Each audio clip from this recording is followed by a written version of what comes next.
Na wakati huu Rahma Mpinji asogee kwenye jukwaa hili.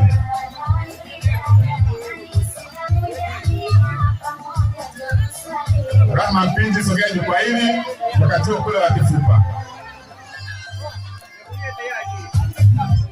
Mchangamke leo, mchangamke. Tumesalisha mwanafunzi mmoja.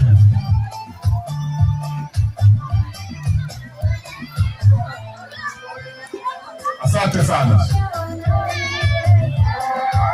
Asante. Namleta kwenu.